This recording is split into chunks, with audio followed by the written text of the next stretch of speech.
We're going to talk about culture, and the question that I guess that's been bubbling underneath the surface, and something I'm going to throw to you, Stu, is hype. Yep. Or hype train. When is it going to run out? What are your thoughts? That's a difficult one. I mean, I see the hype. Let's take it back to Yeezys, V2s and stuff. The hype was massive on them. Now you can barely get your money back on them. If I'm right, I've seen them go for less than 180, which is what I paid for a pair. So you're lucky to even push them out there at £200 if he was gone in. Where do I see it going? I don't think the hype will ever end, if I'm honest. I always see the hype. It's always going to be out there. It's always going to be massive. I see people always going to be making resale money. So really, I don't think the hype will ever end, if I'm honest. But I don't know. I do see it dying out, but I don't think it'll ever end. Cool. I think hype is wherever we kind of make it, in a sense, whatever comes out, how we kind of portray it. Depends what it means to us as well, in a sense.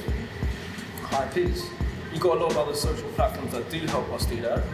Whoever a sports personality or whatever brings that out and kind of makes that the LeBrons. A lot of people don't really wear LeBrons, but he wore a couple of LeBrons a couple of days ago, and all of a sudden they got posted up on sneakers, and everybody kind of went after them, and people weren't they're upset that they didn't get them. Was that hype, or was that because a sports athlete kind of endorsed it? So I don't know. There's always going to be hype and tools that are going to generate that, Offspring or other sort of retailers. So, but we need to be that person to kind of want that shoe in a sense, I guess. To be fair, you actually touched on an interesting point, which I want to throw to Jonathan. Do you think social media dictates sneaker relevance? Just following on from Chris's point. Yeah, I think in short form, yes. Maybe not to everyone in this room, but to the mass market, that seems to be the way things are going. We went through the period of the Levi's denim drop that was just a shambles for those of us that were in the cold. Absolute madness. But then off the back of that, we had the resurgence of Offspring. And them now, every week they post a shoe. And the minute they post a shoe, everyone's on it. Commenting, backdoor, whatever the raffle post is, or all that stuff. And I think that kind of drives in people's consciousness what is a good shoe, or what is the shoe that defines the moment that we're in now. The last time we met up, we talked about GRs, right? No one's looking for that stuff. And like you clearly said, that's the stuff now that's going under the radar that we're all going to be looking for, because we don't see it when you go on Instagram. You don't see the GRs. You just see the stuff that everyone's supposed to think is the next shoe. So yeah, I think definitely in short form, hype definitely, or social media drives what people think is the current shoe to have. Following along, you guys are making some serious points. Following from your point, and I want to direct this at Hannah, how much of an influence do you think retailers have in terms of how they release shoes? And do you think, in your opinion, retailers have an influence in terms of culture, in terms of the stories, the narratives they generate from releases? Not to me personally. A retailer's never gonna make me a shoe more. Maybe if it's a collab, it's their shoe, maybe, but... There's a really good example of it, right? Cost. Let's just say, I think, but if the question was about how much influence they have on their ability to sell the shoe, they've certainly changed the way that shoes have been sold. Like it or not, they definitely changed it, and they put their own stamp on it. I think that's fair to say. Sure. Don't think anyone would disagree with that. So, they obviously they've done that. They've been able to do that. So, whether that changes the culture itself, there's almost a micro culture in our Offspring in a way, right? Would you not say? They've got their group of followers. They almost split demographic. Probably about 50% of people like them, 50% of people don't. So it's quite an interesting one, but they have definitely carved that space out for themselves. I think it goes in the power of influence, because back in the day, you used to see, like the way you mentioned, you used to see somebody maybe with a rare pair of kicks, and you would stop that person in the street and ask them like where they got them or how they got them, and they may say they got them from America or aunt or cousin bought them. Whereas now we're in a social media era, so everything is, you know, within seconds on your phone. So things that may not have been put on your peripheral years ago or put on your peripheral now just by being on social media, you don't necessarily happen to, you might not even actually like the actual shoe, but because you're into kicks, it might come up on your feed, for example, and then obviously because you're seeing loads of the same image come up on your feed, you might find yourself liking it because you've just seen it so many times. So I think that goes down to the kind of influence as well. Sure. So, I used to work for Adidas, and obviously with the Yeezy hype and raffles, etc., there would be a case of the higher hands, so to speak, would favour resellers rather than the general public to get things undercover. So, whether it was a buyout or a bottle of JD or something. So, scandal! Yeah, I don't work there anymore, so I'm going to tell it as it is. But basically, in the time that I worked there, there'd probably been about 10 drops. I don't own a single pair of Yeezys. Just that's even so. Even staff priority was just even scandalous. So you would basically openly see resellers come in, be like, "Yeah, thanks, bruv. You're sorting me out. Here's your thing," and then like the rest of the staff, you would get like a box of Celebration because they've got 5 just like that, so they can resell and do whatever. So I guess it's fair to say they have negatively impacted the culture. 100%. So I guess hindsight being a beautiful thing, you would argue that in terms of drops, releases, that it should really be a democratic process. Does such a process exist? Who knows anymore? Because I remember, I'm sure, as most of us, when we knew of stuff, we would go. You'd have easy access, not have to write your name on a list, try and gain a wristband. Like, if within the conversation that we've had with people, like when number 6 used to be just behind Carnaby, you made friends. They would let you know that this drop's coming out. If you wanted it, they'd hold it for you until payday if you didn't have the money right then. That doesn't exist anymore. We've got rid of key places where we knew we could just go and say, hey, and be like, yo. But now, it needs to be bribery, corruption, and the rest of it, celebrations, to potentially make a profit because you're basically getting your local wage as well as a little something on the side. Bloody Brexit. Right? Hasn't that always been the case? If you look at the whole fashion industry as a whole, they've always looked at certain influencers, say like David Bowie or something like that. You look at certain people's fashion trends, you will offload your product to that person who's cool and use them as an influencer. My mum used to work for a company called G Machine back in the day, which was huge, and they'd find certain brand ambassadors who you didn't have Instagram and stuff back in the day, but even if you're in a magazine or a shoot, you would lend that to the stylist to get your name out there. How much has that really changed nowadays? But you're just paying influencers and giving free stuff to influencers, which is a bigger market in Instagram and stuff like that. It's not really changed that much in the wide scheme of stuff. Influencers are actually setting trends and giving stuff to people for free via backdoor just to show they're wearing your product and that's why it's a cool product. Yeah, there is that, but that's more, I'm talking more of the reseller side. But again, there's a lot of influencers out there who don't know shit. No, not at all. So look at all the Geordie Shore and stuff who were wearing fake Yeezys and stuff like that, and they got busted very quickly. exactly. So I mean, you're better off supplying us because we have DNA in terms of everything that's probably out there. But that's the point. Now we as a group who have been around the industry for long enough and around certain things, you have within this room huge influencers.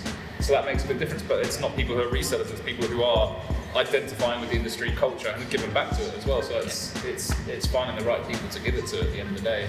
Yes. So once they see this, they can supply us. I think there's a fine line here that we're treading on, right? Like, let's play devil's advocate, right? Someone gives everyone in this room a pair of shoes. Someone out there is still going to be salty or upset, right? Because it's like you've just replaced, you could call them resellers, those guys that are not giving it to anymore, and now they're giving it to collectors. But it's still the same feeling. But I think what people need to most of all appreciate, like if you collect trainers, I hate that word, but if you collect trainers, then you must have been here for a while. Like I was talking to these guys earlier on, and I remember one of these Jordan 1 posts that Offspring did, and they said, post up your collection, and people were going mad, because like, oh, I want the shoe, but I can't get the shoe because I don't have a Jordan 1. And their response, I think, was probably one of the best responses that I've seen them give. It was like, well, we have Jordan 1 sitting in store every week that people don't touch, or people don't come looking for, the GRs that nobody's interested in. So I think, well, whichever way you flip the market on its head, there's always going to be a group or somebody who is getting something from people, and then everyone's upset about it. So I don't know. I'd love to get stuff for free, but people hate me. Just on what you just said there about Offspring's reply, I remember it was, yeah, we have GR sitting in store, for you to buy whatever. But then again, devil's advocate, who are you to dictate what I want to buy? Why should I have to have a collection of Jordan 1s to be entitled to buy a Jordan 1? What if I just particularly like that colorway? Why do you think that you have any power over anyone else or myself to be able to dictate whether I can buy that product or not? That would have been my argument, and that is my argument at times with.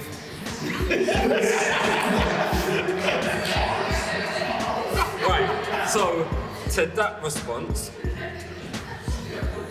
you're right. There literally can just be, you don't like a lot of art that's in the gallery, and then one picture comes up and it's like, you know what, I really like that. On the other hand, you can't own a Ford Focus and say you want to enter a Ferrari race and then complain that they don't allow you to drive your Mondeo in that race because it's a Ferrari race. Yeah, but that's different though, because what you're saying is that, there's an eligibility to be able to enter that race. So you're in a Ferrari race and I have a Ford Focus. Yeah. There's criteria. But that's entering a race though. Like your criteria you're giving me is you can't buy this shoe or have an opportunity to buy this shoe because you don't have a collection of Jordan 1s. That's ridiculous. I disagree, because like look at the Jeff Staple release that came out. So alright, talk about the Jeff Staple Pigeon Dunk release, right? That dropped in New York. Now you might happen to like a particular Jeff Staple that came out, but just because you like it, did you have the OG? Was you there at the time? So again, I get what you're saying, but I disagree with it. Just because you have an OG of something doesn't put you any more higher up the spectrum to be able to buy something. That's a ridiculous ideology. Really higher up the spectrum, but I'm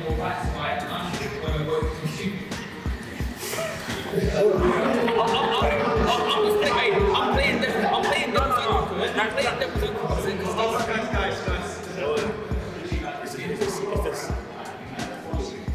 if it was your actual brand, you had a following of your core fan base buying something monthly, quarterly, yearly, and then all of a sudden you've got a new fan base that actually want to buy those products, but they haven't been into your product from the beginning, would you then still have your same opinion? The analogy doesn't work, because then what you're saying to me is that I have a fan base of a product that I already have, and there's a new fan base that want in on that product. Yeah, that's not saying that's you saying that they have to earn their way into it. That's not how life works. Off the same thing, but it was a different one. I remember they did a loyalty post, and it was about Air Forces and Air Max 90s. I think when the Off-Whites were gonna originally come out on the first day, and they said you had to post like your previous posts, your receipts, GR 90s or Air Forces from like July to whatever day, purchased from Offspring with the receipt, like all this criteria, and I was just like, I've got bare Nikes. Most of them bought from Nike, most of them bought from wherever I bought them, not necessarily Offspring. Why does that not allow me to have the opportunity to go and buy? And I don't wear Air Forces, I don't like Air Forces. What if I like these ones? That I should be allowed to get involved. So Like, again, being eligible to get involved, I've got a collection of the shoe, just not purchased from you. I might have one purchase from you and like 16 purchased from somewhere else. But you're gonna say, nah, you've only got one. So you're not loyal enough to have the shoe. Anton.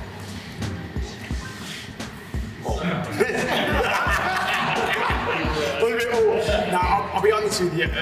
I think it's a hard one. I think it's 50-50, what you're saying, what you're saying.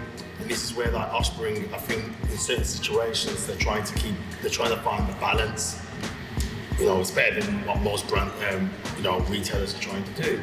They're trying to keep the OGs happy, but at the same time, they're trying to keep the new people that may not have that shoe, to give them a chance. So I think they're trying to keep that balance, and it's a hard one. And I don't think they're going to keep everybody happy.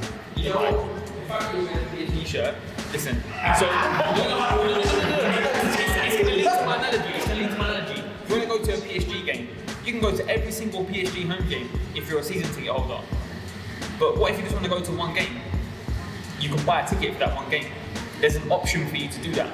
So why should it be any different? Why do I have to opt into something completely? I can buy a one-day pass to go to the gym. Why do I have to then sign a 12-month contract to go to the gym every week just because I want to go once? Jordan 1 competition that you're talking about, that particular shoe was limited to some extent. So obviously that had factors involved in it. As a new collector or new person coming into sneakers wanting that, who may not necessarily have Jordan 1s prior. Examples given that there have been other GR Jordans sitting on the shelf. Okay, you may not like them, that's you personally, but why didn't you go for a different colorway? Why does it have to take a limited Jordan 1 to come out for you to then go and say, okay, I suddenly want that one? Should retailers go back to first come, first serve? Would that solve the problem? No. For anybody? No one's ever going to be happy though. That's the thing. That's the reality of it. No one's ever going to be happy. I get told sometimes that I'm greedy because I get too many wins from various retailers. But I just get the luck of the draw like all of you guys. So how is it ever going to be solved? But wait, why can't we go back to first come, first serve? Because other people can't behave. Fair point. So that's not a problem for me. That's not a retailer's problem. I've been a store manager. I've run countless drops. People here have been to the drops I've run, and there's never been any trouble. And people can vouch for that in this room. London, it's a different ball game. They can't do that. But I think, yeah. What was it? Last year, the year before, I ran probably one of the top 3 biggest shoes of the year. I dropped for that. The Masters, Air Max 1 Masters in 2017. Cam, yeah. Not a single person got hurt. There was no pushing, no shoving, no shouting, no swearing, nothing.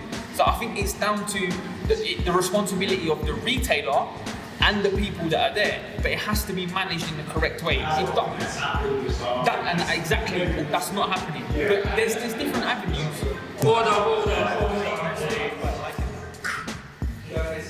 I don't think I was a kid before, innit?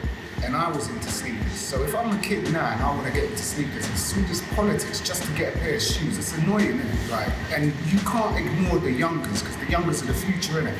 We are OGs, yeah, we've been in the game for a hot minute, and we want certain things, but at the same time, there's a new generation of people. And what we mustn't forget is that we were kids before, innit? As well, wanting to get into this game. And obviously, if you're doing all these raffles, like if my kid, for instance, wants to enter a raffle, that's gambling. Do you know what I'm saying? But they're a kid into the game, into the shoes. You know what I'm saying? You can't get everything you want. Not everything you want. That's one thing you got to remember. It should be a amount. Like I used to do hustling, like selling, doing washing cars, doing paper rounds, and getting like my money together to buy my shoes. I'd be about age 11. Do you know what I'm saying? Buying my own pair of Adidas or something in the store. Now, if I got into a competition, I can't enter it because I'm too young.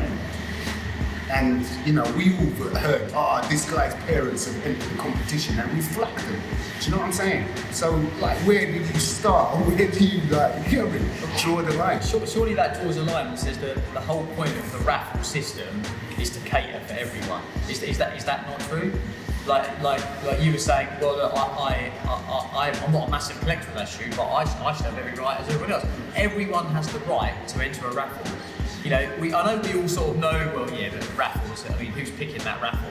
But regardless of that aside, I think why Offspring became so popular is because they did become a little bit fairer, and they've tried loads of different things. They haven't just kept it to one thing. Like I said to Stevie, someone like Stevie, right, you've got loads of Air Max ones, here's the shoe. People will be like, yeah, fair enough, but like, you know, this, that, and the other. They haven't done that. They've tried still.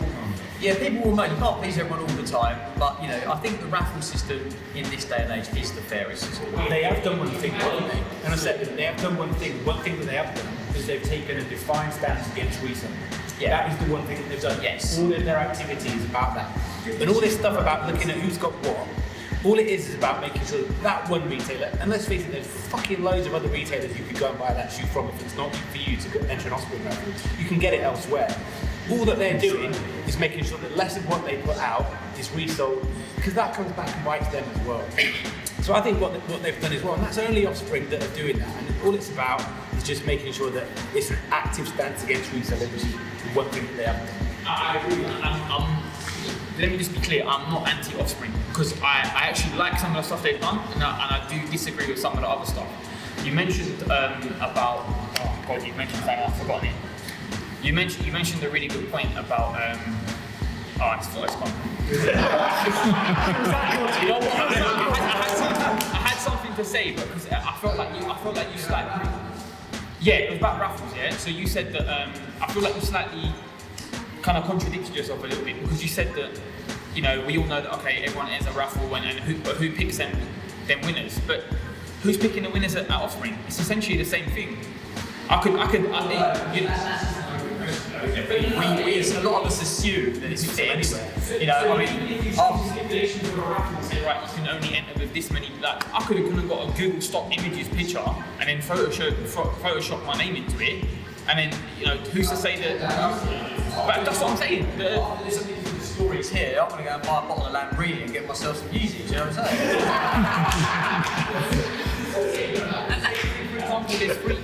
For example, there's 300 pairs that Offspring have, and they just had to give out 250 pairs to people that enter the raffles, but then still, those people say, oh, who's picking the raffles, and they're getting kind of backdoored or whatever, then people are still being sorted out. Like, there is no complete fair way to do this until the retailers or the brands, they're the people that are being 100% completely honest. Because I'll be honest with you, when I was a store manager, I used to buy what I wanted. If it was a shoe that, for example, like the Air Max Master, I did get a pair, but why should I not be allowed to get one? Rory, when we all first started out, we didn't all go for limited edition shoes. So everyone else who started out complaining, oh, I didn't get this shoe, I didn't get this drop, I didn't get that. At the end of the day, none of us did when we were younger. You have to wait, you have to pick your battles, you have to think, shit, okay, I've got an actual chance to get this one, let's really go for it, let's make an effort. And it's the same, to a certain extent, that Offspring are doing. They go, okay, we see you've got a certain amount of this pair, you're obviously a fan. For me as a para fan, I had to pay resale for the paras. I'm a huge para fan. It doesn't matter, I'm a huge Air Max 1 fan, but I'm a big para fan, and I've got a huge collection of skateboards, watches, certain things from that, t-shirts. Just because I'm not an Air Max 1 fan, does that mean I'm not? Because I put the effort in and made a decent image of what I was doing. But it goes to the fact that you don't always get what you want, and unfortunately, all of us started out with getting GRs because that's how we got into trainers. It doesn't have to be a limited edition. That's not the way to start your collection as such. It was easier to get things, though. It was, when we was younger. but you still had to put the effort in as well. You still had to know what's happening, where to go, but there was less people, and now it's a bigger thing. You have to gear that up. You know there's going to be a bigger drop. You know there's going to be more people interested. Yeah. Buck your ideas up and make a bigger effort. Yeah. Simple. You need to put the effort in. Starting out in this game, it was just literally you had no other options apart from to queue. It took maybe days off. Your job wasn't as serious as it was now, so you didn't mind skipping days. We'll talk weeks off, all of that. Now, if let's just say, I don't know, we'll take the Mars landing for example. We know it's coming out, what day? The 16th. They're coming out the 16th. We all know the date. Tuesday, you've just started working, then you hear, they've got a list outside the store. Is that fair to you as a consumer who may or may not have a big collection of 90s or just wants this 190, but due to commitments and just life in general, you can't get it? Now, bear in mind, I'm coming from a place where I met a lot of people in this thing through queuing up and putting out the dedication, but it can't always be that way. So we're saying, on one hand, it's not fair, the raffles they're doing. It's kind of better to lose knowing you're in the comfort of your own home trying to apply for a raffle, then you hear a shoe comes out on Tuesday, you run, or the queue has started on a Tuesday for a shoe coming out on Saturday, you run down there, you're number 58 and they've only got 30 pairs. So no one's ever going to be happy, but I suppose if you know, that you've lost and there's always another drop. Always. We're in a generation now. We hear about it, we want it, it comes out, there's another drop. We hear about it, we want it, it comes out, there's another drop. We always want everything accessible right now, but then 2 days later, something else comes out and we've forgotten about the previous thing. A raffle I don't see as a bad thing. We're at home, we're nice and warm, you don't need to spend a week out, and you're good to go for the next one. I think if they could possibly do like a pre-order thing, if you really want that shoe, write down and sign up for it, and they make it for you, and that's the end of that job, on to the next one. They could do it like that instead of mass producing, like producing a little amount. You know, like how they've done the throwback for the Atmos elephants. They could do something like that for these high-end drops to make sure everybody who wants that shoe can actually get it. But that's it.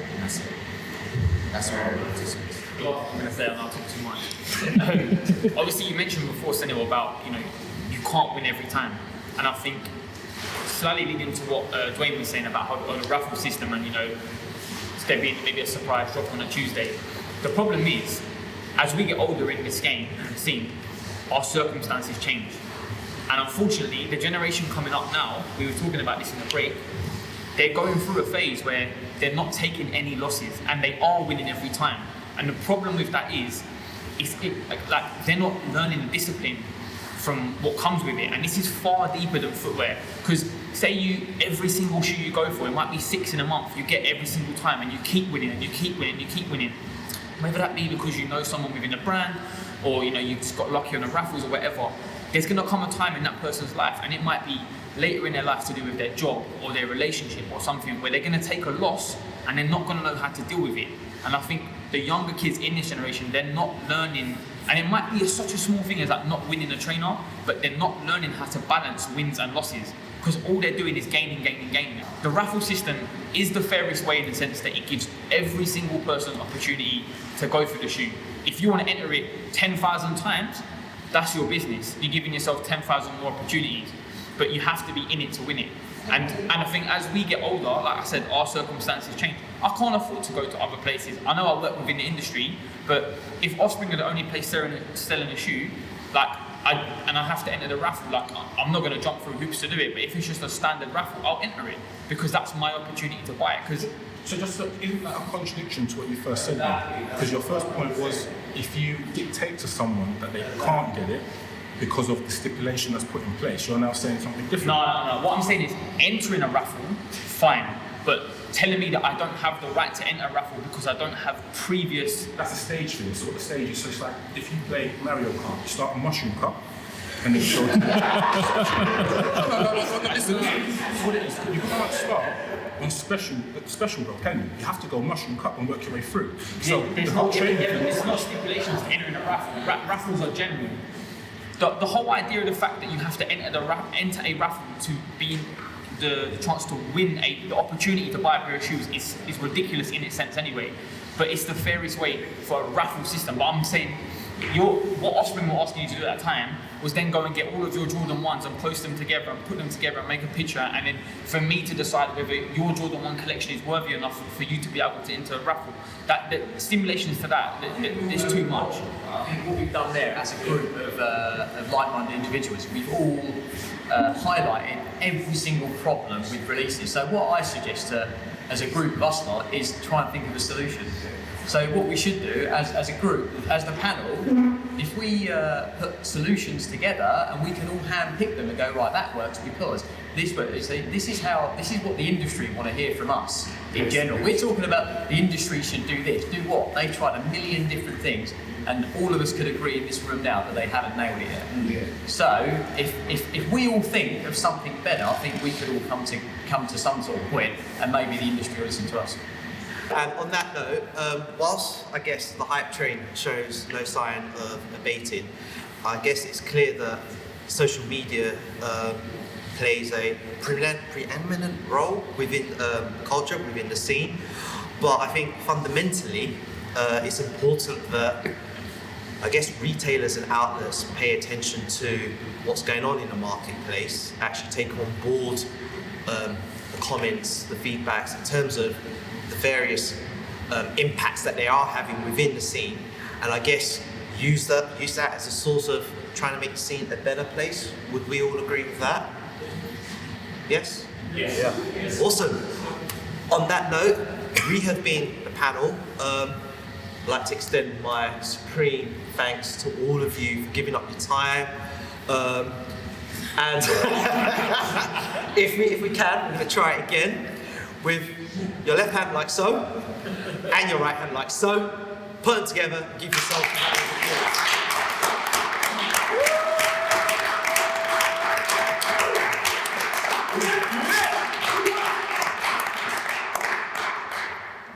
We are done.